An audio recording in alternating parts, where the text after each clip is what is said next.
पति general bogie की नीचे वाली सीट पर सो रहा था। जैसे ही ट्रेन रुककर रवाना हुई तो उसकी आंखें खुल गई। सामने देखा तो उसकी तलाकशुदा पत्नी बैठी थी। उसने उसको देखा, न तो माथे पर बिंदी, नए गले में मंगलसूत्र और एक पुरानी सी साड़ी पहन रखी। जैसे ही पत्नी की निगाह पड़ी वो दूसरी तरफ देखने लग गया, पर कुछ देर सोचने के बाद वो उसके बगल में जाके बैठ गया और पूछा, क्या अभी तक तुमने शादी नहीं की? पत्नी ने कहा, तुमने की? ना कही मैंने भी।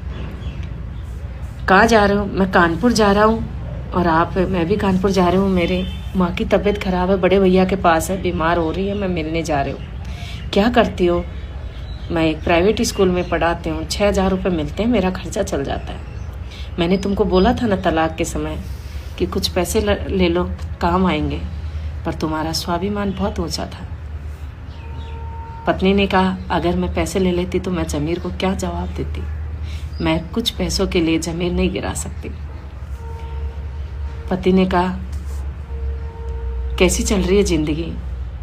पत्नी ने कहा, ठीक चल रही है। थोड़ी देर में एक आइसक्रीम बेचने वाला आया। पति ने कहा, आइसक्रीम खाओगी?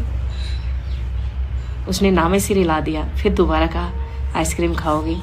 फिर कहा, पैसे मैं दूंगी, इसी शर्त पर आइसक्रीम खाऊंगी। दोनों ने आइसक्रीम ली और खाने लगे। पति ने कहा, तुम्हारे बिना घर सूना हो रखा है। पत्नी ने कहा, अब क्या है?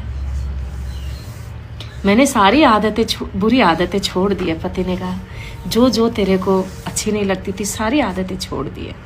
शराब पीना भी मैंने छोड़ दिया, गुस्सा करना भी छोड़ दिया, नीचा दिखाना भी छोड़ दिया।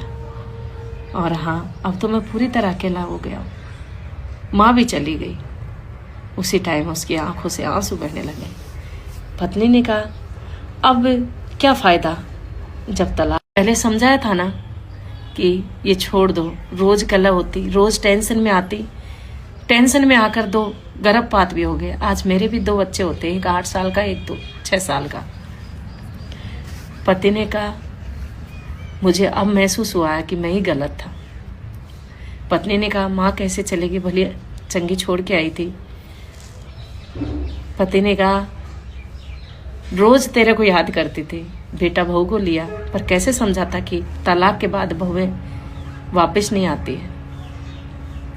पत्नी की और पति की दोनों की आंखों से आंसू बहने लग गए। पति ने कहा, प्लीज लौट आओ ना मेरी जिंदगी में, मैं कुछ नहीं करूँगा, जैसा कहोगी वैसा करूँगा।